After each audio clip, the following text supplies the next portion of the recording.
ESL Mobile Open is brought to you by DHL and Pay Safeguard.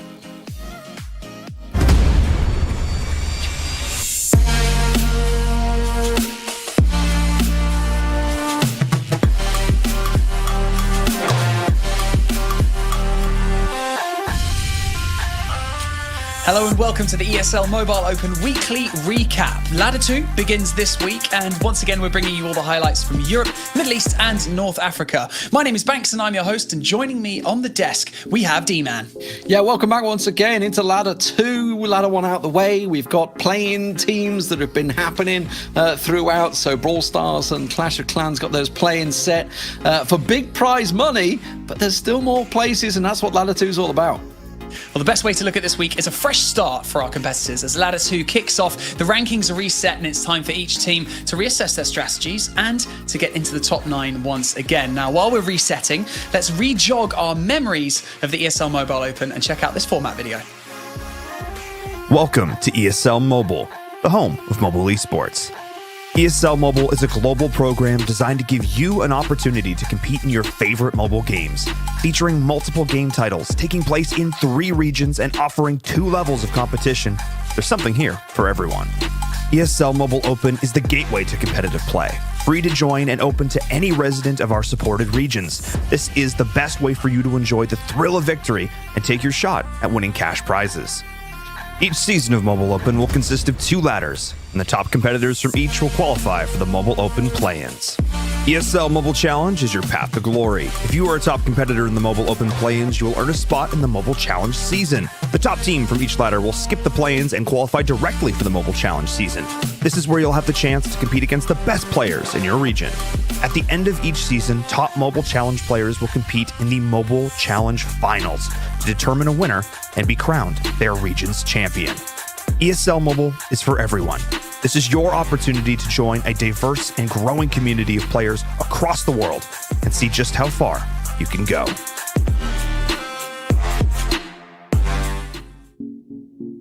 D-Man and myself are going to be taking you through some of the best moments of the past week of the ESL Mobile Open titles. And to kick things off at the moment with PUBG Mobile. Now, as I'm aware as well, D-Man, we've actually got a bit of a structure of a leaderboard coming to fruition. Is that right? Yeah, finally, we get to see the leaderboard. I mean, these guys have been playing non-stop for weeks on end. And as you can see, the number 1 EU team is number 1 EU.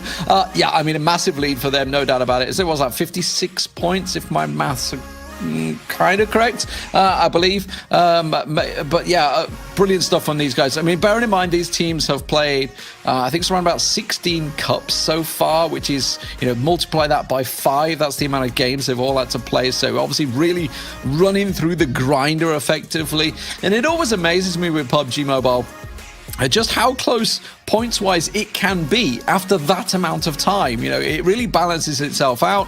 Obviously, we have got the one team clearly ahead of everyone else, but overall, look at this. I mean, that's what a 18-point spread between 9th to 16th after that many games. That's, you know, it's just 18 kills. That's all it is across, you know, hundreds of games effectively.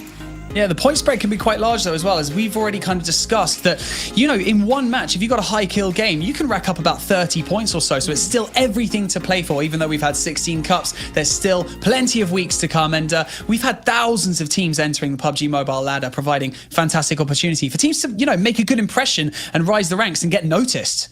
Well, here we are. We're going to jump into some of the games of the day, and you can see it was a high kill game that we were just talking about there. Often when you're talking 14, 15 plus kills, you know, bearing in mind that's a quarter of the ladder that you've taken out. So that's generally a pretty impressive score. Obviously, you get a point per kill, so always fantastic stuff. So MCES here starting things off, looking golden. They are just a little outside the circle. You can see in the top right-hand corner the mini-map there of the circle edge. You can see there, which is why they're laying down the smoke right now to try and get a little closer. They do have the advantage of having a tree just ahead, and also there's a crate drop just to the side there, and you can see there is a nice little divot that they can move into there. So just playing with the edge of the smoke right now to look at the team, that number 6 team on the hill, and they've got the number 8 team on the left there. But there is a sneaky snake they need to worry about. Still 10 alive in this circle. Yeah, we've got a sneaky snake on the left-hand side that they haven't quite spotted yet. A solo player as he approaches the crate. MCES got 3 players still up out of the 10 that are currently alive. So puts them in an advantageous position, but they have to notice this player that is just sneaking around on their left-hand side. Is going to be trouble. But yeah, as of now, they're just focusing in on these 2 teams that are in front of them. We've got 4 teams up, but yeah, like you've already said, 14 kill game already. So if they can rank up even more kills and get a high position, it's looking like a really high point win for MCES. See, the thing is, I got to assume he's completely visible to the player to the left of him there. But the player on the left, he's not going to take that shot just yet. He's waiting for his last moment. There we go. Takes the shot, gets the kill. So it's tragedy down there. So that's immediately taking 1 player away from MCES. And I think I just saw Vigo taking another one away. So suddenly MCES losing 2 just like that. And you can see Advocate now, the last man standing. It was looking great for them for a time being. But yeah, just that man on the side there. But tragedy goes down. So that's the 4th team dealt with, which means it is now just 3 teams left. You can see 3 players in Vigo, looking great for them. They've also got 14 kills, so also fantastic performance from them as they push through and take the win. Now, moving over to Miramar, we're looking at, it looks like WP here. They have only got 4 kills, still 5 teams left. We're only in Circle 5, so a lot of action to be played out. Is indeed. It's quite a wide berth, this circle, obviously, but look at also how spread the WP team are right now on your map. They're really spread out. Obviously, we've got 1 player that's pinched out Equality at the side, at the bottom of the mini-map, as you can see on the bottom left. So he's going to go, and Magic is going to try and go and pick him off for him to try and basically set an area for Equality to be able to rush through and get into the next circle as the blue will start pushing him out. Here we go. Magic has spotted him. He's going to try and get the pop off. There we go. Icy goes down. Nice and easy kill. And there we go. He's set up a perfect lane for his teammate to come and basically join him on the top of here so they can join up and get as much value out of their position as possible, D-Man. Yeah, Ice in the distance there. They're kind of in a trouble situation. You can see with the circle shifting this way, all 4 of his teammates now inside the zone. Everybody else pretty much on the far edge, and that just leaves them in a perfect position to come out and pick this up. You can see they got B4V over on the right-hand side there. Well aware of their situation. You can see they have to crest the hill effectively to come through. And just means that, with this cover set up, they've got the vehicle. Oh my God, they're going 3 in a vehicle. It scares me when they get this many in a car. Okay, it's only the 2. It's only the 2 in the end there. So this is just going to be a straight up bum rush. What in a world? Did not need to do this at all. But they just felt they got to rush this, get the kills. Let's get this over with. I'm bored. Let's go. 1. Wow. 1 down. There we go. He actually died to the play zone as well, so they didn't even get the kill for it. So what they're doing here, they just wanted more kills. It looks like the other player's going to go down in the play zone as well. So the blue will take him, it looks like. So yeah, so while they actually bump, I mean, that's a rush that you wouldn't normally see, let's put it that way. So back over to Eragal. This looks like it's just outside to the east of apartments by the looks of it here in that compound. 12 kill game for Run here already. Fantastic setup for the circle. That it doesn't offer very much cover, this road. It's not one of those roads that has like this big dips either side that gives you a nice ridge line to play with. This is pretty scary territory, and you can see stood on top of the building, perfect angle for them, perfect vision. Of course, it does make him a little bit open, but very confident player coming out from Run.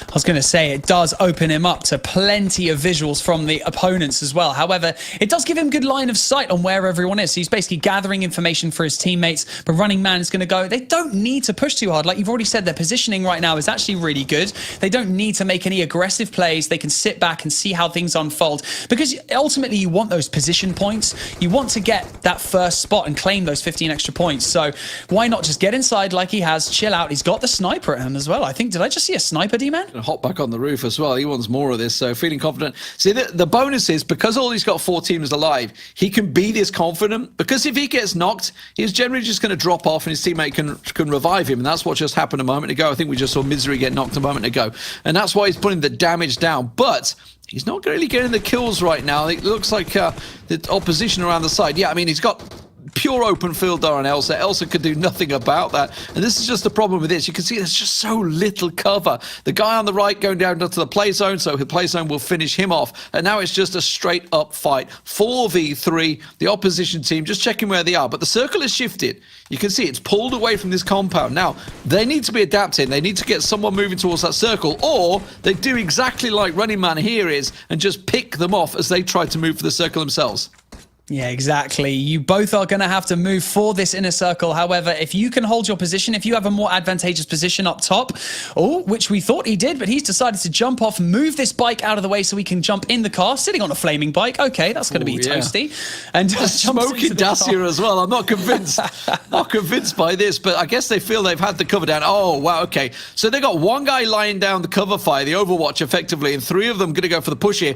Completely outside the circle. It's give them the flank now. They've got the Derplight down there. This is so risky because if he'd have got into the tree there, he ended up the car exploded and took him out there. If he'd have gone into that position, that would have put him in a real chokehold because they would have held the angle there. Roach has managed to take down one, but it doesn't look like the numbers are going to work out for them. As I say that, Poach gets Misery down and flushed out. So down to a 3v2 right now. And suddenly this has turned into what really didn't need to be a risky play, if all more honesty. They could have quite happily held their ground, but in the end it does look like they're going to come out on top as they try and keep the pressure down. You didn't need the aggressive plays, you know what I mean? You just didn't need that kind of aggression. However, we're seeing it time and time again in these maps that we're seeing, you know, back to back. We've had super aggressive plays. I feel it's the difference between what they can get away with right now in the Open Cup series. When we get to the finals, that sort of play you will get punished for, because right now you're up against teams that maybe you're better than. You know, when you get to those finals, you're coming up against teams that have all gone through the same rigmarole that you have to get there. You know, the top 16 teams. That sort of play you will get punished for 100%. We're dropping in here with a 2v2 on Miramar. So it's back end. Right here, we've got 17 kills for Team Krim. He's going to get the res. And Povak is super low, you can see, opposite. But he's just managed to get some health up as well. Pops a kit. And now we're just sitting at a 2v2. Who's going to make the push? They're both inside circle right now. They're inside the 6th circle. So, I mean, how would you play this right now, D-Man? I mean, it looks like it's just out. It looks like it's just south of Pozo, I think this is at the moment. I'm just trying to get bearings on where we are on the map. Looks like it's that compound over to the far western side of the map here. But yeah, I mean, they have the prime example. But now with the circle pull into the road, it's tricky, right? Because the other team, number 17, which looks like PD, are choosing to hold the ground because they have the shorter distance to cover.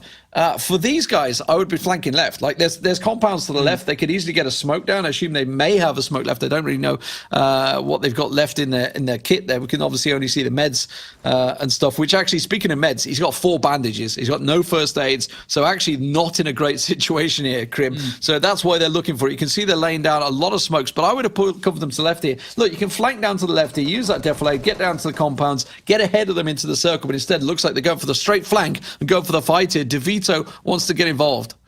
Again, aggressive plays. Here we go. Team 6 versus Team 17. We got Krim, DeVito pushing around that left side, just trying to get a flank off. But if he's throwing too many nades down, he's going to give away his positioning. So, I mean, it's whether or not they can get a spot off. They can see. Here we go. This is a deeper flank. Here we go. Round this left side. He's going to push into circle and see if he can hold him off. So they've basically, they've completely looped around him. And this is where PD have kind of failed effectively, but obviously it's down to gunplay now, so he needs to smoke off the left side. You can see it's pretty open, wants to try and look towards that. You've got to be careful because while they've moved into this, they haven't really pulled into the circle and given themselves a good defensive position. They're trying to use the flank as best they can, but it's still pretty exposed. So DeVito's going to have a little peek around the smoke there. Instantly gets spotted. Got to be careful of the spray coming through the smoke as well, because it does look like I think it's Vac that's the other side of the smoke is just opening up and is going to find him with a scar. So nice work there. Does manage to get the knockdown, making it a 2-on-1, and now they can go for the pincer push. Does Krim James go for the res, or does he just try and play this out? Is it too risky? Do you just take pot shots through the smoke like he is? Oh, he's giving away his position by shooting. He's getting hit. He's going to try and flank around the left-hand side. Is he going to get spotted again? And he goes down. Yeah, Vac getting him there in the smoke. So just risky play overall. I mean, it kind of worked out for them, but yeah. Anyway, over to Sandhawk, it looks like here, just outside of Cam Alpha. It looks like it's south, so Team 17, this is a tough position. So basically what they're having to do is this big run down the hillside. Actually impressed they've managed to get to the building. That's kind of a mistake, if anything, by Team 5 here to allow them to get close enough, because it's basically a turkey shoot as they run down that hillside, and there's no way they should have been able to get in close enough to make that work, especially when there's 3 teams down here. I don't know how that's managed to work out. You can see Doom off the side there have managed to effectively save Pan. Looks like they're the team that were in the other compound, but yeah, CS should never have been allowed to get down that hillside. I mean, Doom, we're playing it slow, but we're jumping straight across to Erangel now, I believe. Yep. And down by shooting range, we've got Sog here. Team kills, they've got about 8 kills in the bag. And there's only 8 alive with 4 teams, so a pretty big spread. Having 3 players still up is pretty advantageous for them. But just going to have to see if they can get to the top of this hill right here and get just a better position, better vantage point, not advantage point, Banks. But D-Man, I mean, how do you see this playing out? Yeah, I mean, this is tricky territory in itself because it is fairly open terrain around here. There are a couple of bumps and divots that you can kind of hide in, so which is why it's tricky. Obviously, you can try and flank as much as you can, but you never really know what snake in the grass is waiting for you, especially with, at the moment, 4 teams alive, which is what they'll be seeing. They wouldn't know. They know there's 8 teams out there. They know that they've got 3 alive, so they know there's 5 players out there, but they won't know really what they're up against right now. They'll have a good idea, but as we can see on the map, you know, they've got the circle, so in terms of defensive position, they don't really need to move. It's down to the other teams to come to them. And they've obviously spotted the lone wolf over there, who's going to be pushed in by the blue as it starts closing in around him. He's going to be in a very difficult spot when he has to basically emerge from behind the vehicle for RB. And yeah, like we've seen a couple of solos out in the field, but they've got a great positioning, great circle push, so they can just hold them off as everyone tries to push in. Not a huge amount of trees for cover, so it's looking like it should be a GG for Sog, but again, anything can happen. All it takes is the wrong kind of peak at the wrong time, and you are down, D-Man. I mean, it looks like Team 4 is basically 1 grenade away from death down there. You can see they've laid the smoke down, so it's evident where they are. I just wonder if anyone's going to pop an egg, because it does look like they're in a bit of a divot, which is prime position to just roll one of those grenades down into, like a golf hole, effectively. But the Saga's managed to find them, so that's one of the teams picked off on the side there. That's Brute. That's one of the guys in that divot that have been knocked. It looks like it's going to be a straight-up med battle, it seems, for Team 16 out there, who wants to try and med it through, try not letting him have any of that. So that's one of the side teams. And now this is what I was talking about. Simple nades. You know, when you're in a bit of a divot like that, a nade coming through will do the job. And down they go. So over to Miramar, it seems. Looking at Team Ice, only 4 kills for them so far. They do have 1 knocked. Looks like Trix is down and out. But this, it looks like it's looking like the hills, yeah, just outside of Pozo, by looks of it, just a sort of southeast of Pozo, the high hillside, and a tricky position. Looks like Ice chose to go for that big hill, and actually using the vehicles here, so they don't get falling damage. Geki just launching it down. The flying vehicle. So as you can see on the spot, you got on the left-hand side, you got Team 10, but look at Salman down the edge of the hill on the right-hand side from Team 5, I believe it is. So we got Ice right here, Geki, who's just basically putting shots into this left-hand side to just make sure they don't try and peek too hard, because they have to deal with someone else on the back end. You can see on the minimap on the top left corner, they've got 1 man, a solo, who's just going to cause so much trouble for them if they try and push too early. So basically, if they get him down, they'll be in a much more comfortable position. Yeah, they really want to get involved in this fight. You can see that they're trying to cover off there, but there's 2 of them at the back here. They have had 1 knocked, so Homer's been knocked for them, and it looks like he's going to get flushed out as well.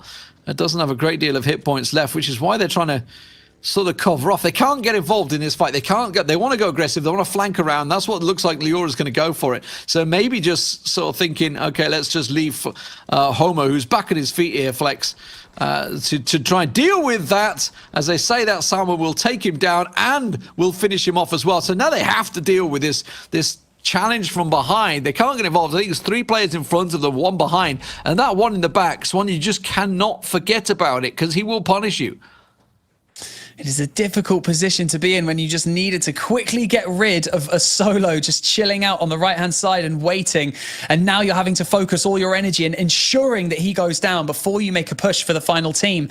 How irritating for Ice right now. But 7 alive, 3 teams. So we've got 3 up for Ice. So Ice is still in a good position, but they just need to make sure that they get the thorn in their side removed from this map before they can actually do the push. Here we go. We've got Ice Leora just checking out that tree. He knows he's there. Is the blue just going to flush him out enough for Ice Leora to just get him down, and then they can just focus this team on the left, Team 10. It's costing them utils as well. They've had to use the smokes to cover off his back. Flex has been finished off. Geki's been taken down as well. So it really has cost them. So not only did they lose one person, they got a knock all on Geki. And for the opposition team, that's golden. They look at it. Let's look at Asura. Asura's already making the push. Look at this massive flank coming around the outside. They're well aware. They've heard all these shots going off, so they know the positions these players are in. And Asura's absolutely capitalized on it. Oh, he's peeked him there, and oh, so close to being dropped. Ice Leora is literally on his last legs. Oh, Zamali. We're switching over to Geki. Leora's still not dropped. He's still not down. He's going to be able to maybe have time to med up. Geki getting shots off on Gustink. We got 2 over this hillside, so he knows he's going to have to get aggressive. Holding off. Going for the res, which is extremely impressive. That is a very risky move, going for the res. Oh, he doesn't. Instead, he goes for the peak. There you go. Game over. Ice. What an incredible closeout, D-Man, right? Yeah, using the Tommy gun, obviously, it's something we see a lot on the mobile. The Tommy and the micro Uzi at that sort of range is absolutely crucial. So really well played by him. I mean, the thing going for the res, obviously, they'd have heard the res, which is what forced him out from the tree. Went for the peak. Geki was sat ready and waiting for it. Worked out perfectly. In the end, they got away with it. And like you've already mentioned regarding the leaderboard, every point counts. You see how close the points are towards the top. So every point counts, every kill, and every position point that you can muster. But to keep up to date with everything happening in the ESL Mobile Open, just put !social in the chat, and you'll be able to keep up to date with everything going on as we progress. And up next, we have all the action from this week in Clash Royale. Don't go anywhere.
ESL Mobile Open is brought to you by DHL and Pay Safeguard.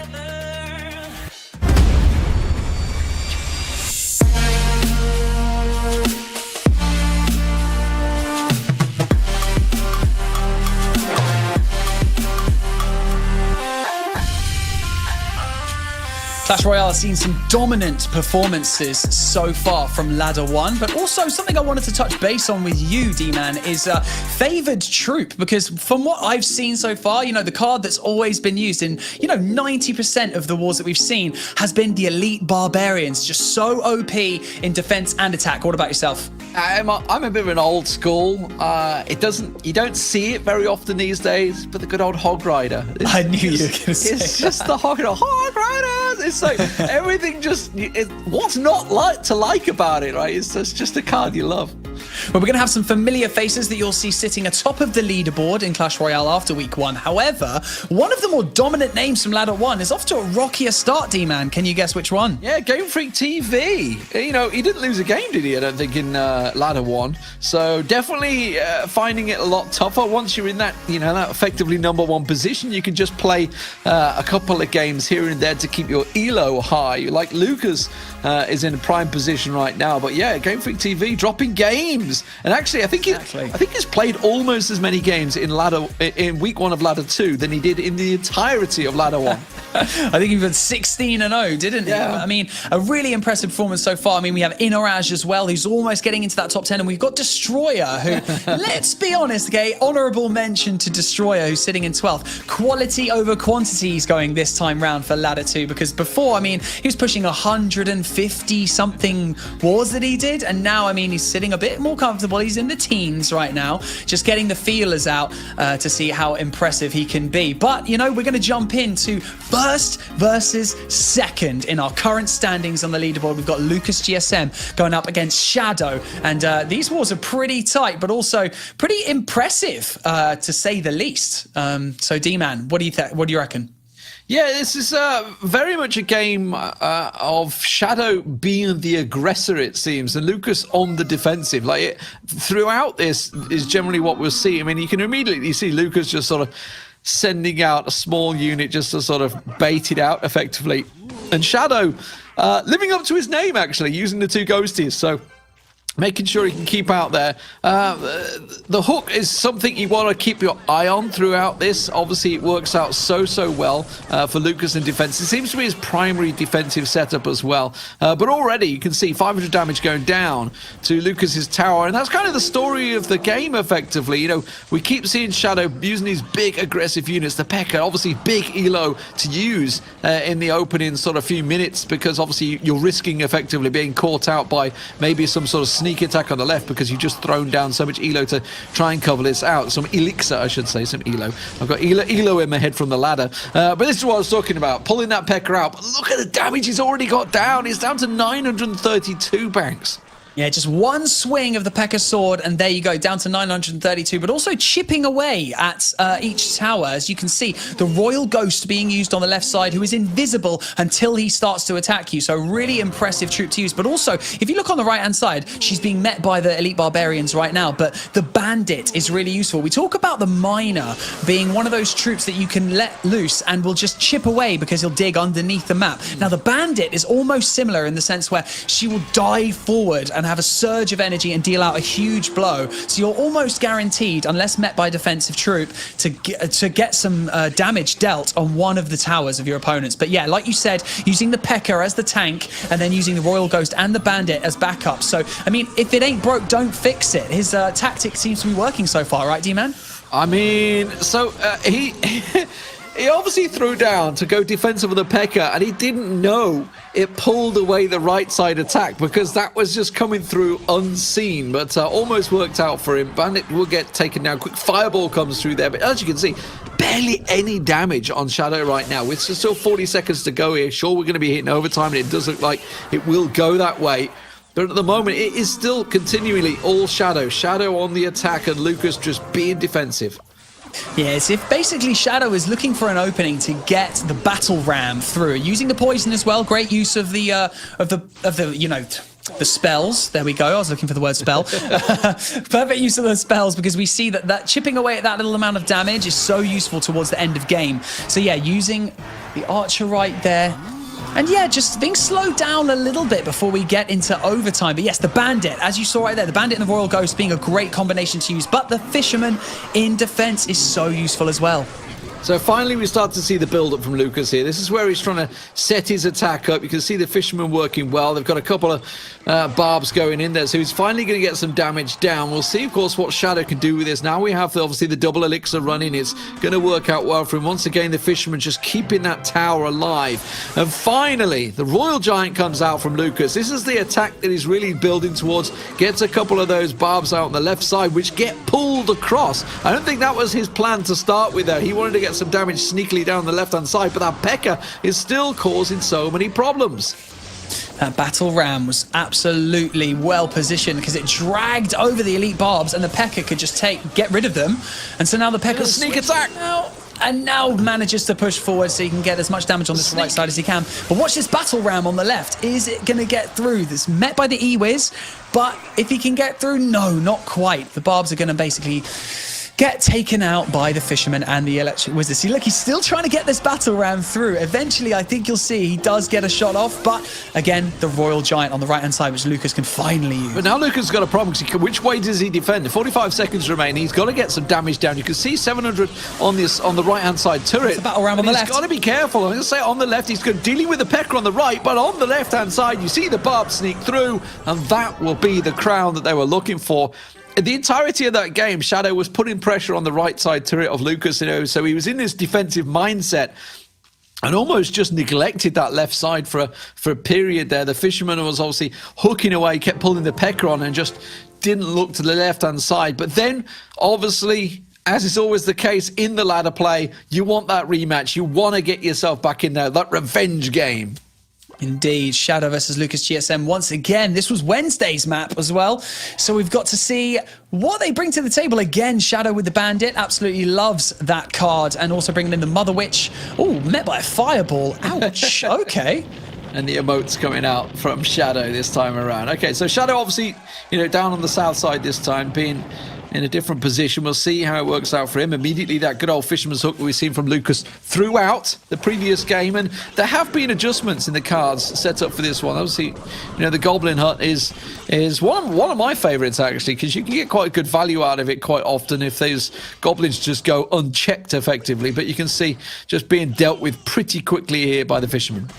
Exactly. Those Goblin Huts are great for just chipping away damage or just being a nuisance and distracting attacking cards that are coming through into your side of the base. Now you see 3 of them come out, but met by a snowball, and we got the Flying Machine and the Mega Minion on the right-hand side. Flying Machine managed to get a shot off against Lucas, and this is what Shadow is trying to do. Just slowly chip away, get a shot off here and there on the tower, and just that gradual win, basically, which is what happened in the first time. But we got the Zappies down with the Mega Knight as well, and this is when the tanking troops start coming in.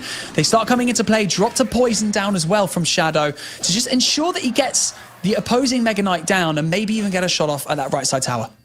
Yeah, something to keep your eye out for Lucas is his use of spells. He's basically non-stop snowball, fireball. He's having to be defensive with them. There's the snowball coming through again, actually missing out there a little bit on the Zappies. Probably looking to get more on, but that fisherman seems to be like the key part of his defense. It seems to work so well for him rather than pushing on the attack. But again, he still hasn't hit the turret really. He's lit the right-hand side a little bit, and finally the fisherman will get in, gets a tiny bit of chip damage down, but that's about all it will be. Little Royal Hog sneaking through, does get a hit off, but still very close game between the two. It really is. I feel like Lucas GSM is starting to clock onto Shadow's structure and the way that he attacks, and that's what the best players can do. They can adapt on the fly, using the Mega Knight essentially up against his own Mega Knight, so they can basically go up against each other head to head. But here we go, the Graveyard Spell being dropped by Lucas GSM on that right side tower to try and chip away as much damage as possible. And the Fireball, here we go. Now it's time for Lucas to go on the attack. So using the Fireball out in the attack there, could have gone for the Zappies, but chose to try and go for the defensive units. But look at this, massive surge, perfect for a snowball, slams it down. Then, of course, the Mega Knight on top with the splash damage as he drops, wipes out that small attack. And it does seem that Shadow's small units are getting squished pretty easily right now. We'll probably wait for the snowball to come back up. Doesn't matter when the Mega Knight just squashes them all like that. The Goblin's being dealt with quickly. He's going to get smash damage down, and that's going to buy a little bit of time for these Goblins to get some spears off here. You can see they're starting to hit the turret on the right-hand side there. So that's kind of worked out for him. And again, answered by the snowball. The snowball cycle is just so OP when it comes to those smaller troops. But yes, the Goblins did manage to get a fair amount of damage on that right side tower. So now Lucas is going to need to go on the offensive. So the flying machine being used by Shadow. Defensively against the Fisherman is very, very strong, the flying machine. It's great for both, you know, defense and attack. Shooting down on those ground troops as well. The Mega Knight just puts in so much damage. But again, they both have one. So let's time for spells. Graveyard spell dropped by Lucas GSM once more on Shadow's bottom tower, and it's just chipping away that damage, D-Man, every time. They're not looking for the OP, you know, let's fly in and absolutely decimate these towers. Let's just chip damage away this whole time. And then look at the grouping there. The Zappies from the back, everything just hit by a fireball. And immediately that damage, that attack, all built up, completely stopped dead. The flying machine, as you say, does keep getting that chip damage down. The Royal Hog's going to come on through and just get a little bit of damage. They're not just Hogs, actually. They're not Royal Hogs. Apologies, but... the Goblins, I mean, it's the problem is that while they do get damage down, they are squishy, they group up like this, and it's answered with a snowball every single time. But a poison down here to try and help his Mega Knight out. Try and build this attack up now. 30 seconds to go. Time is running out, so he really wants to get a bit of damage down. The Zappies will stop the Mega Knight dead, so that won't get too much splash down. You can see it's getting stunned every time he tries to get the attack down. Graveyard on the backside, get some of those skeletons back down there, but there is a Goblin hut there, so that will get popped in a second, and that will be able to help out defense. Snowball comes in, tries to get the Goblins down, works out well, manages to get it down, but again, the damage still pushing through. The Zap is on the right-hand side, getting aggressive. Mega Knight goes down. The poison field hitting onto the right-hand side turret with 5 seconds to go. Fireballing, doing what he can to try and get some damage down, but overtime will run out. And in terms of tiebreakers, Locust just simply didn't have the damage down, and Shadow will take himself another crown. So while obviously we're seeing Lucas in the #1 position, Shadow taking 2 wins off him. When the cards don't do you justice, just switch over to the spells and just make sure you chip away that damage. The Graveyard, the use of the poison as well, was just getting enough damage off in order to essentially secure the win for Shadow once again. But yes, like we've said, Lucas GSM still up top, but Shadow putting in 2 wins there up against him. So it's looking to be quite a spicy leaderboard as we progress through the ESL Mobile Open. But we've also got from ladder 2, Derplight is going to be going up against Destroyer. This is 4th versus 12th. Destroyer, you know, the man who's always on the ESL Mobile Open weekly recap because he's just so great to watch. But this is a carnage war, if I can say that, because we got ground versus air. Who can pull out the quickest attack and deal the most damage in the shortest space of time, D-Man? Very, very, very different game from what we just saw here. This is going to be all-out aggression, base race, effectively, almost. It's very rare that we get to see these in the ladder. You can see the Lava Hound over on the left-hand side. Inferno Dragon's going to push on through, and there's not a great deal to defend against it. You see the flying machine go down, and then it's the poor old Archer Tower trying to do what he can. But meanwhile, on the right side, the Elite Barb's going in. Not a lot to stop them either. The Zappy in there, but that's 1 crown gone. We've still got 2.5 minutes to go in this game, and he's starting to burn down the damage. So he gets the right-hand turret down. Destroyer does the 338, but you can see, look at the King Castle. It's so low already, down to 2,500 below that now. So great first attack from Derplight. The amount of damage dealt from that Inferno Dragon and the Lava Hound just was so incredible and so difficult to defend against when you have a deck that is basically purely ground. So now Destroyer basically has to go all out offensive and try and take out both of these turrets as soon as he can using all out ground attacks. You've got the Skellies that he's dropped down on the right hand side from Derplight to try and defend against the Mega Knight and the Royal Hogs. But look at the damage the Royal Hogs can put in, circling around that tower. Almost got it down half that quickly. Now the Skellies are going to push forward, but shouldn't be too much difficulty for Destroyer to defend against. And now look at this. We've got a really low right side tower for Derplight, and the left side is half down. And we've almost got the Royal Tower in the middle, the King's Turret, almost down to half, D-Man.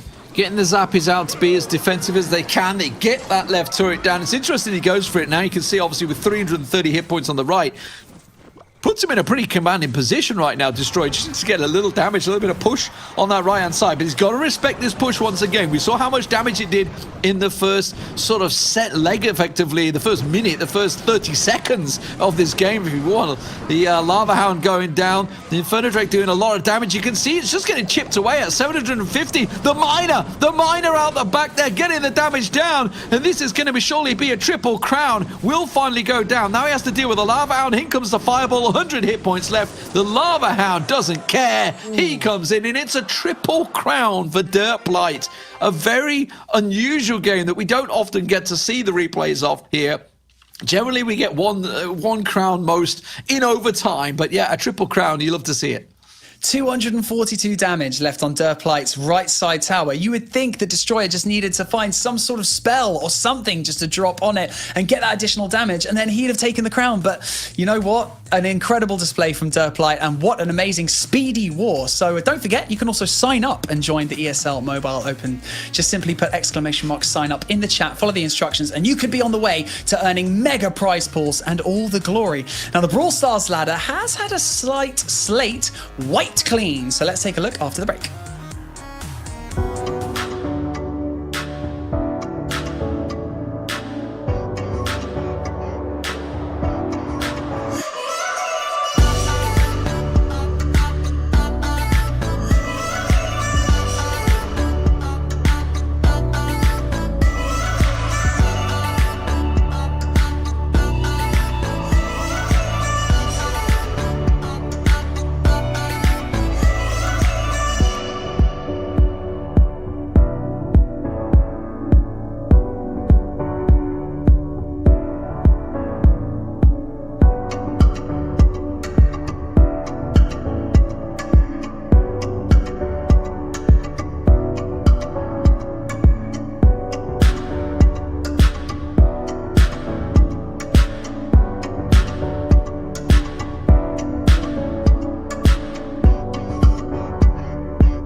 ESL Mobile Open is brought to you by DHL and Pay Safeguard.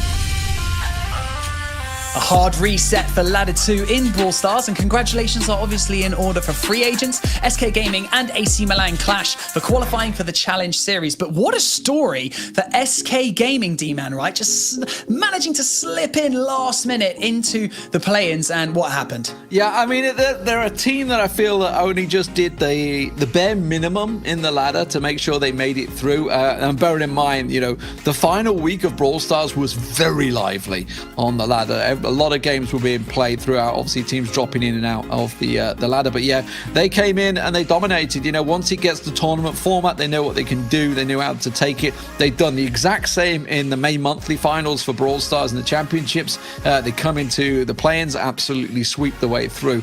They are a team that knows how to deliver when it gets to tournament play. Just shows experience is all that matters in some points, especially when it comes to things like play-ins. But we've also got a leaderboard to show you from the current ladder 2 that we are on right now. So after 1 week, we've got a new team, it looks like, D-Man. Yeah, Zero Zone, who played very well, just missed out, losing out to AC Milan Clash in the final matchup there. So they've been picked up by Na'Vi. Love to see it. Natas Vincera, organization that have been around for many, many, many decades of esports and been heavily involved in the mobile scene as well, which you love to see. So they've picked themselves up a team and obviously being rewarded by being top of the table. The Russian organization looking great for them. Also great to see, obviously, a couple of names that we know about. You know, Blood Diamonds EU in there, the Tea Drinkers, aka Tribe Gaming, the FA Trio as well. These are all teams that we've seen in and around. There is one team missing though, Banks, and that is Blood Diamonds Russia. I know, Blood Diamond Russia are off to a bit of a rockier start when it comes to first week, but hey-ho, it is the first week. They're currently in 26th position. They are 0-2, so they've dipped their toe in the water, didn't like the temperature, so they're going to come back a bit later.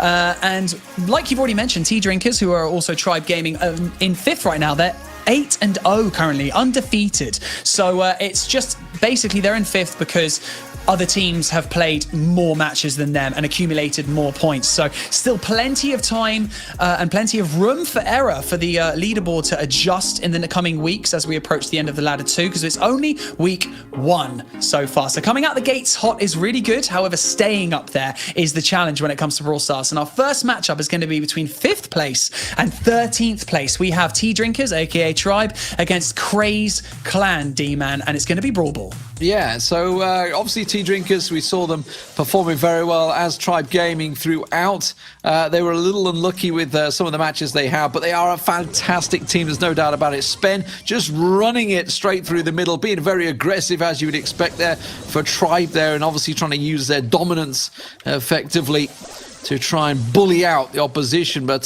Spen, he's the man to watch. He's the man with the ball. You can see trying to push through the middle there with the Gene. Does try and get the shot off and actually was on target, but was blocked out.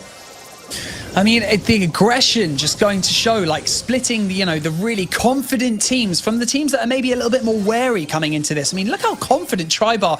Doesn't matter if they push up and lose a player, they're still got the players to back them up and they know it. They're really confident, they play together a lot, and you can just see it. You can see it in the confidence of their play. But it just, dropping down the healing winds from Sandy. If Casey hadn't passed it there, Spen's going to score in the end there. If Casey hadn't passed it, he realised that if he'd have just ran with it, he could have just shot straight through the middle and would have scored. But he's like, I passed it to Tom. Tom couldn't get it. He's like, ah. But anyway, they come out on top in that matchup. And then just some small adjustments here. And of course, it's down to Spen. Spen's generally the man that tries to run with the ball and try and get it through that middle. You can see it's all about just trying to get around the side. Tries to go for that magic hand on Alec. Doesn't manage to make it work. They want to get him down to one player, preferably maybe 2 they can live with, or just try and push on through onto Stop Rob in the middle here. But once again, the aggression, again, we started off and Tribe already up in their face, in their half, and just, putting on that dominance right here. But, everything's kind of subtly come back. There's a bit of a stalemate right now. They're not really sure how to approach this right now, but, we're looking for a Craze Clan push right here. Going to put the ball through. Spen is sitting back in defense. Doesn't need to push up right now. They don't need to be aggressive. Oh, he passed it to the left. Yeah, Stop Rob's just going to try and push on through here. Casey will just try and clear the ball. Will get it out there. So at the moment, Spen does manage to get his health back up and they managed to clear the lines here. It's interesting Gene being used here. Gene in the play-ins actually became ban-worthy because people were hitting that magic hand so much. It was working out well. Casey tries to brush it through the middle. Doesn't work out. Stop one with a great pass to Alex. Alex has just took down Spen. Just tries to dash on through. Should get the shot off. And Casey can't get the respawn in time. And will get the goal. It's just all about timing, isn't it? As soon as one of them drops, you have to make that push because you've got that small time frame before they respawn to try and get it in the back of the net, and they just managed to do that with Alex, and the match is over, and look at that, 1-0. So still really close, even though, yeah, we're looking at Tribe in 5th, Craze Clan in 13th. It's still very close matches every single time, which is great. It's what you love to see, the competitive nature in Brawl Stars, especially in Brawl Ball, because it is fun to watch, right? Absolutely. You know, I'm surprised they didn't go with anyone to just, you know, clear out that middle, but it's with that sort of field, it's pretty easy to just get around and get the shot off. You know, we saw the players just some absolute bonkers shots that these players can do when they absolutely need to deliver. So especially, I'm thinking of Lenena, especially with some crazy shots that we saw. AC Milan, well, great at Brawl Ball, but they're not in the ladder now. So which is what's great, because these teams that were sort of there or thereabouts, they've got a chance to compete, really chance to try and push and get one of those positions. You got to remember, for the ladder, number 1 is a direct run through to the play-ins. That's what they're all after. 2nd through to 9th will get into the play-ins. I'm talking about play-ins 2, which will be in 3 weeks' time. These guys have got a bit of a grueling ladder ahead of them.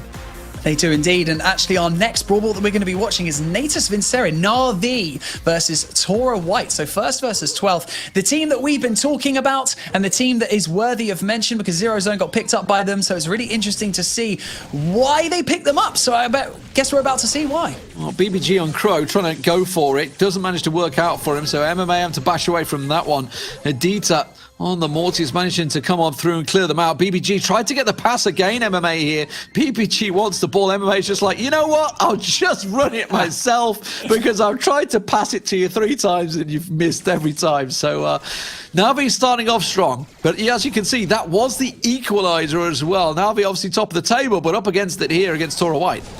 It's interesting as well to see different structures of different brawlers being used as well. We've got 8-Bit right now, we've got Sprout, and you know, and we've got Crow as well. People that we don't tend to see, brawlers that we don't tend to see a bit too much, especially in Brawl Ball. So it's interesting to see the difference in variation of how they use these brawlers. But yeah, already on the back foot, Na'Vi. Yeah, Sprout using the overgrowth there to try and block out that left side, the ball coming through. BBG, oh no!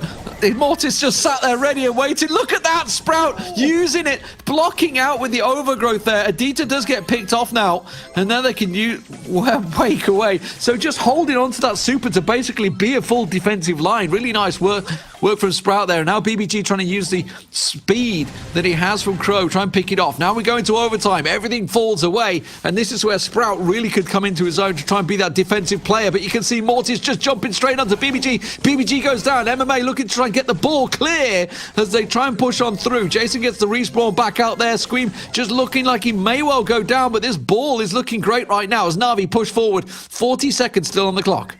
40 seconds to go as well, and we're seeing a lot of pressure from Torah White, which is great to see, but Na'Vi holding their own at the back, just making sure that they stay strong. Are they going to get the drop on Adita? Adita goes down, so now it's a 3v2. Just as a shot! Be a little bit more aggressive. He's going to walk it into the corner. Oh! Torah White walk it into the corner, even though they were down a man, and that is unfortunate. Natus Vincere just managed to lose that Brawl Ball, but that was the super working against them. They grouped up to get onto the super to get the heel off and left the whole left-hand side of your goal wide open. Is it Squeam? I'm not too sure what to call him. SQME, either way. Just decided, you know what, I'm just going to run it in. I mean, leaving it wide open, and even if you're a man down, they just didn't expect that kind of push. But hey, don't forget you can follow us on social to keep up to date with everything going on, because Ladder 2 is getting more and more intense. It's only week 1 and we've got wars like that going on already. Just put !social in the chat, give us a follow, and you'll be able to see everything that is going on. But go grab a drink, get comfy, because we've got Clash of Clans coming up next.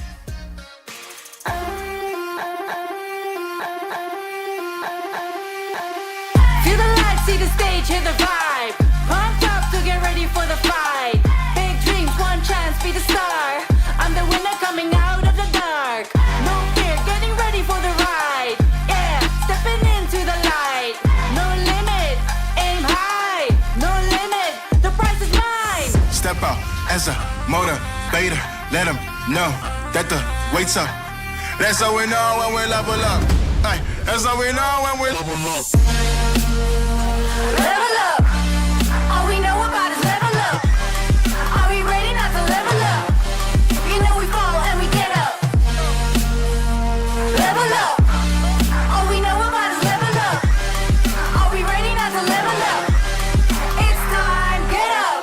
against the wall. Still I'm standing tall. Know about the ball. I got my fan with me. All we know is ball to empty out the mouths. The chosen one they call. I take my fan with me.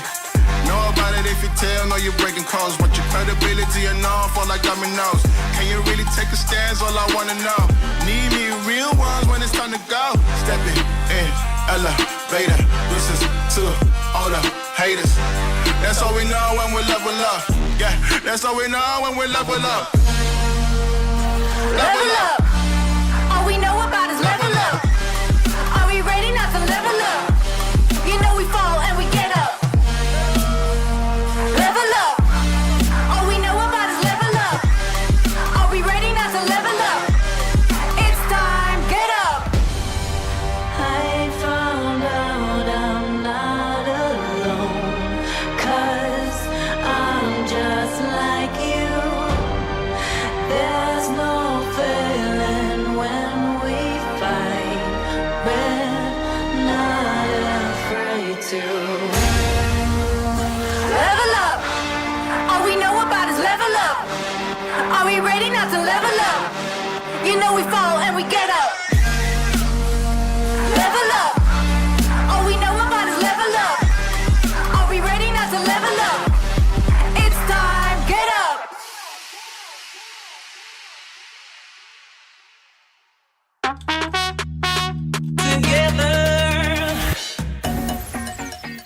ESL Mobile Open is brought to you by DHL and Pay Safeguard.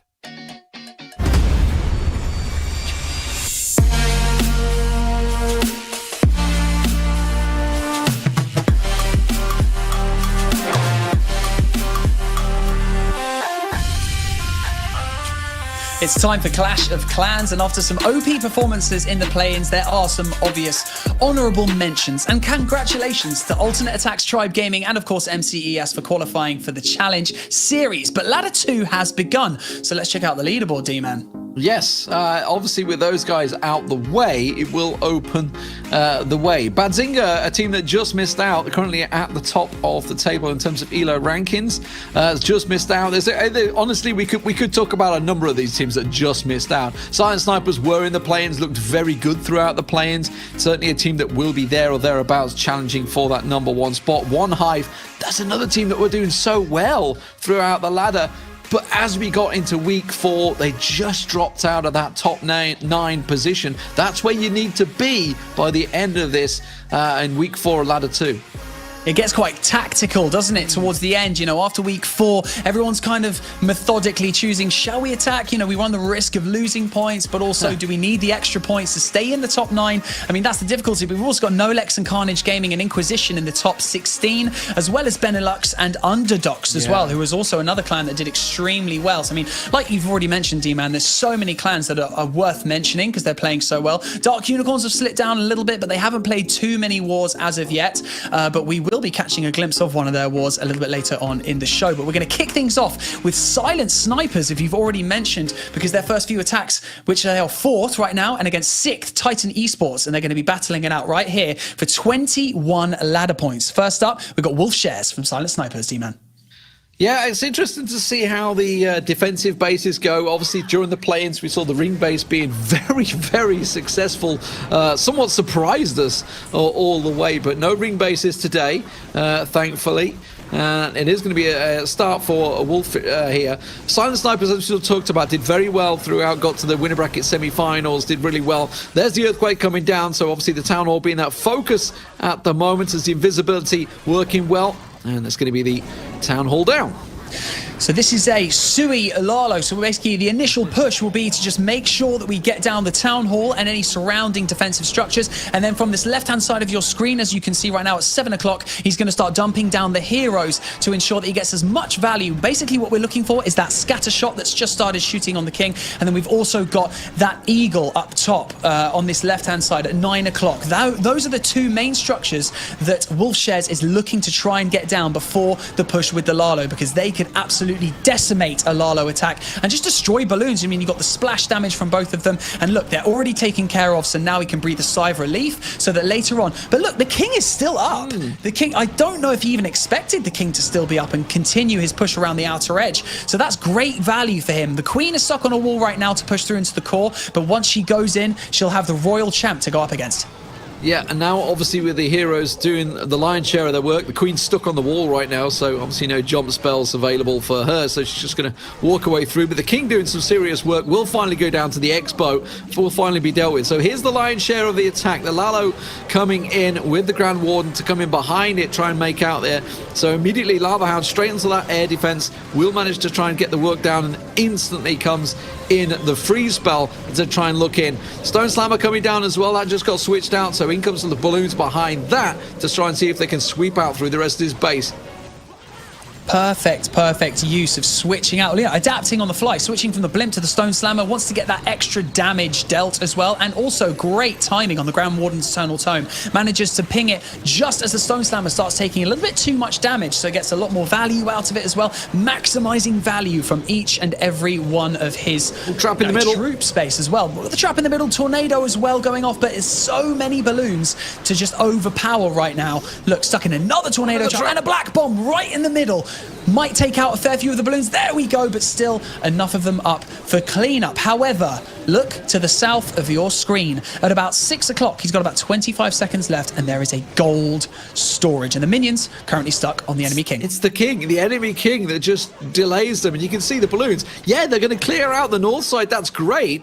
But there's just not much time left, and they have to traverse this entire map. You can see they're all coming now. So the king's about to go down. Everybody turns. Okay, back on towards his storage. Try and get it down. No, time runs out. 99% time fail. You hate to see it, but the silent snipers are going to be regretting that one.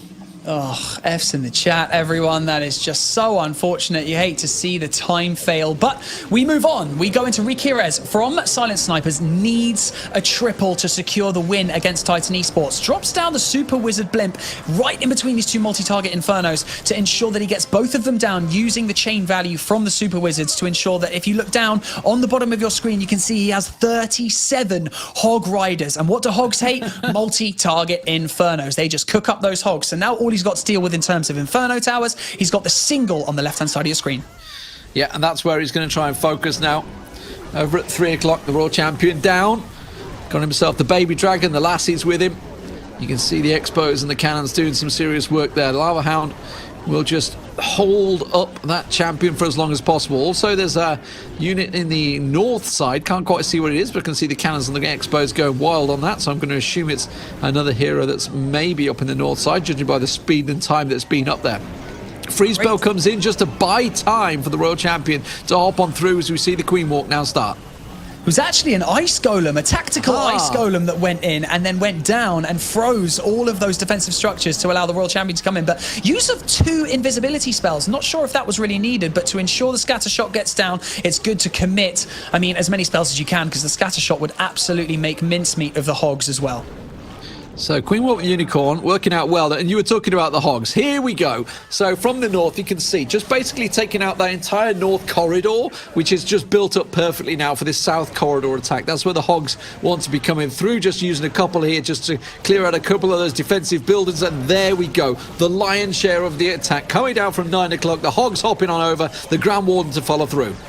Grand Warden's going to have to wait to pop the Eternal Tome at the perfect spot, because a few bombs, a giant bomb or even a bomb tower can absolutely decimate a Hog armies. There he goes. He pops the Eternal Tome. As it approaches the bomb tower, absorbs the blast from the bomb tower as well, uses a free spell at the back end to basically try and get out the defensive troops, and the scatter shot before it manages to throw a missile manages to get it down, and the Hogs are just going to decimate the remainder of this base. What an OP attack from Rikirez to secure the final triple.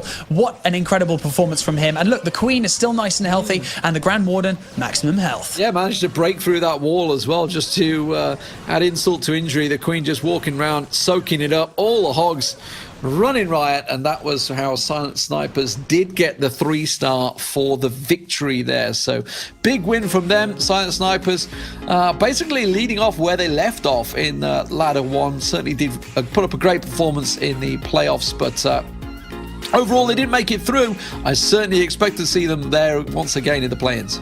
Well, Silent Snipers currently sitting at 9-3, so some really impressive wars that they've had so far, but obviously still not impenetrable, as we may be about to witness, because Dark Unicorns went up against Silent Snipers. We talked about Dark Unicorns slightly lower down in the ladder than they want to be right now, but first off, we're going to kick off with Shasso from Dark Unicorns to see if they can, well, see if he can get his first triple. But we got the sneaky goblins coming out of the blimp to just ensure that he gets the town hall down. But 3 ice golems coming out of the CC, not something you typically see, D-Man, right? No, absolutely. And this Queen's going to get held up by them completely, because they're all just going to surround her and freeze her non-stop there, which was definitely going to slow things down. Obviously, we've already seen 99% time fails, which is definitely going to be playing on the mind, possibly, of Shasso there, just trying to bide out his time. As you can see, the freezer's finally finished off, the golems cleared out, and that's going to set the Queen back on her way. I completely agree with you there, because time is a factor when you are using Super Witches. Now, unfortunately, Shasso this time didn't decide to do the bank special, you know, the Super Witch Modern Walk, the Super Triple W, as I'm still trying to coin. I'm just hammering it home. Juno even mentioned it to me. He's like, I heard Banks trying to get himself his own names out there. That's right. So, but yeah. As we push through, we get the Super Witches spawning out the big boys. Now, one thing that is crucial for Super Witches, rage spells and jump spells, because that's the only way you're going to get them through the base fast enough to ensure that you don't time fail. So what does he have right here? Rage to get them into that first compartment, a jump into the central compartment as well, and the big boys should be able to do some damage. He needs to pop the Eternal Tome, because it's just carnage right now in the middle. There he goes. He pops it right there to give him 8 seconds of leeway while they tear apart the center of this compartment. I mean, the scatter, the expos, the multi-inferno, everything is on them in that central compartment. It is absolutely carnage, but as you say, it does work out for him. Gets the rage down there, using that Eternal Time perfectly timed there, but triggering the bombs as well. That's going to catch out some of the healers that were trying to follow through. There's some more, but the healers just about survive. I don't think he lost any within that. The Eagle Artillery, though, is still popping off. I feel the Royal Champion really wanted to get on that a little bit quicker than it has, and you can see it's really maybe costing them a little bit. Finally, we'll get that Eagle Artillery finish off, and once again, invisibility just to buy a little bit of time for those Super Witches. Luckily, the Super Witches and the big boys deal out so much damage, because they were stuck on that wall for a while with a multi-target Inferno just burning down on them. However, the fact that they managed to stay within the Grand Warden's aura manages to keep their health nice and buffed up. Now, it may be minimal, but it makes all the difference at this level. You need to use everything to your advantage, and the Royal Champion has basically charged across this entire base right the way to the end. What an OP walk from the Royal Champion. It's a good job, because he's going to be the one that will finish things off in the end. Everybody else stuck at the wall, and the Royal Champion, as you say, came in from 3 o'clock, ended all the way over at 6 o'clock, covered the whole base. So great start for Dark Unicorns. An extremely strong attack there. First triple on the board for Shasso against Silent Snipers. But now we've got the Ice Lava Hound, the Ice Hound, along with the Blimp. So we got this, I'm going to guess this is a Blizzard, a Super Wizard inside the Blimp, so you can drop down the invisibility spell. There we go, and the Rage spell. Try and get as much value, because it's quite an open compartment with a lot of defensive structures inside. So hopefully he'll get a lot of value from these Wizards as they just burn their way through the Town Hall and the defensive structures inside this base. Yeah, we'll get the Town Hall down to worked out. Invisibility runs out, and obviously the inevitable happens. The Expos and Cannon will finish off those Wizards. So that's the main focus. Now, where does he go from here? Just a single balloon to try and trigger some traps out, and now you can see the lion's share of the balloons looking straight towards that Inferno. So we've got the 2 dragons either side of these loons. That's basically to help funnel the balloons as they push in. Use the bat spell very cleverly to keep the single Inferno distracted as the loons approached it, because the single would have just burned through those balloons. Finds a tornado trap nice and early, which may look bad, but actually it's really good to identify something like a tornado trap early on in your attack. Now the Grand Warden comes with the dragons and the loons from 8 o'clock. This is the main sweep of the attack with that corner worked out. It's just going to sweep around almost an L shape effectively, or more of a curve, a C shape effectively, just to sweep around this base to see how it works out. The Eagle Artillery still popping off. Keep your eye on that. Just going to get the Eternal Tome just about in time to try and keep things going. The freeze will go down there. Now we can see down the south side, you also have the King and Queen starting to work around those heroes, doing what they can to draw the attention. The freeze spell just being used for that as the multi-inferno gets focused in the middle.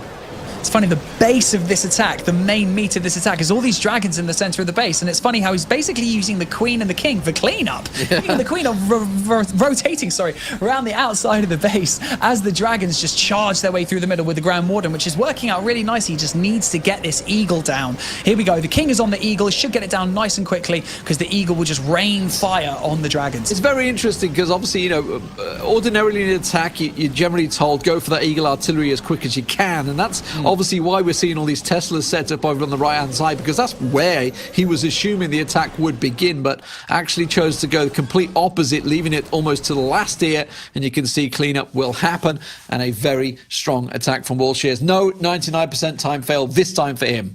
Nice. Still had 3 heroes up, I think, at the end there. He just used the Royal Champion Seeking Shield to take down the last three buildings, which is extremely OP. Nicely done. But once again, here we go. Eve Teemo to close out the war for Dark Unicorns. Going to get this triple if he can, using the blimp. He's using the Lava Hound for tanking for the blimp. As the blimp pushes over towards the scatter shot, drops it. Here we go. Invisibility spell, Rage spell. The Blizzard is in full effect, T-Man. Yeah, just I guess a slight alternative to the ring defense here. It's almost a ring, right? It's kind of like concentric shapes, very pleasant on the eye. No doubt about it there. But obviously the invisibility working out well, so things starting out well. But the King and Yak, along with the Prince, I was about to say the Prince. This is Clash Royale getting involved in my head there. That's what you get. It's what you get for doing 5 games at once. But yeah, the Queen coming down with the Unicorn on the south side at 6 o'clock as well. It's going to work the way around. The free spell goes down. The King going to be leading the charge and tanking the damage. Yeah, Royal Champion on the far right-hand side as well, just slowly picking off all these little defensive structures and taking out the enemy heroes. She's going to push her way in. It's basically, are you going to be able to get towards the Town Hall using the King, the Queen, and the Royal Champ and take it out as much as you can? Watch the Royal Champion Seeking Shield on this right-hand side with the Builder Huts. In 3, in 2, in 1. Please say I've timed it correctly. And throw. Boom! Straight down that right-hand side. Perfectly placed. And now they can focus on the Town Hall in the middle. D-Man, are you laughing at me? You actually did the sound effect. You were talking about you were going to do it. I won't do it live. It's all right. I won't do it. But you did it. You did it. Eagle Artillery focusing on. That's why we just saw the invisibility coming through there. You can see the Eagle Artillery popping off. That's actually going to switch. It was on the Queen briefly and then switched across, got that invisibility down. Now we see the Grand Warden coming through with the balloons over on the 7 o'clock as they try and work out. That's not 7 o'clock. It's more like 8 o'clock, I would say. My clock faces is wrong. I can't even get my northeast, southwest. So now I start clock faces. I'm in trouble. But look at this. You can see just how well timed this attack will be. The Eternal Tome being popped now, just as the Eagle drops onto those loons. He pops the Eternal Tome just in time to make sure that they stay up. And all those bombs shove their way through. Great absorbing those bombs right when he popped the Eternal Tome. Gives him enough time to absorb them so that he doesn't have to deal with them at the back end, because the loons would have just absolutely been shot to pieces. But Scatter is still up, just manages to get out of range. Scatter got 1 shot off. Bombs are out of range. Got enough. Yeah, so again, the tornado pulls him just out of range, and the bombs will take down the loons in the end there. But as you say, you know, enough damage has been done at this stage, so it's not the end of the world. He's still got plenty of loons up there. So as you can see, 25 seconds, plenty of time for base cleanup. The minions in the north side are doing their job. The loons are actually just backing away, and the Warden can just sweep on through. And it does leave the clan castle as really the final structure left in this base, and it shouldn't be too much of a problem. The loons and the Warden will just come over and finish the job. Great performance from Dark Unicorns. You know, they struggled in the play-ins. It didn't work out as well as they'd like, I think it's safe to say, obviously losing out in that first game. So it's great to see them bouncing straight back here, especially against the Silent Snipers, a team that did very well throughout the play-ins. Yeah, 100%. I mean, Dark Unicorns obviously didn't get off to the start that they would have liked, but however, getting that amount of points and also taking out a team or just defeating a team in the first week of Ladder 2 that has such a great amount of stature and respect within the community is definitely a good confidence boost for them going into week 2 of the second ladder. But some brilliant wars to kick off the second ladder, as we've already mentioned, and I'm sure the leaderboard is going to have some fresh faces next week. But don't forget, you can still sign up for the ESL Mobile Open. Just put ! sign up in the chat. Follow all of the instructions, and you and your clan could be on the road to victory and the prize pool at the end of the road. Now, D-Man, we always have this discussion as we close out the show. What has been a highlight for you this week? Oh, I would say Derplight's attack, possibly, in Clash Royale. And I also want to see, just to throw it out there, for Brawl Stars and Clash of Clans, obviously we know we're going to have those play-ins. I want to see teams not leaving it till the last minute. We saw so many teams missing out in that final week of just before play-ins and just burning through those games. Some teams just spun out, obviously coming up against alternate attacks, and they lost out there for some of the teams. And obviously I want to see them really putting the pressure in. I want to see a lot of games coming out in week 2 and 3 here. It's also great to see some high kill games coming out of PUBG as well. People really scraping the barrel to try and get as many kills as they can and the high position points to try and knock the top dogs off that leaderboard. So with that, the first week of the second ladder is complete. The best thing our competitors can do is just forget about ladder 1 and just refocus and restructure and re-strategize for the upcoming weeks leading up to their second round of play-ins. So thank you so much to my co-host D-Man for all of your hard work, and thank you so much to the ESL production team for everything that you have done so far for this show. It's been truly amazing. My name is Banks, and I'll see you next time.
ready for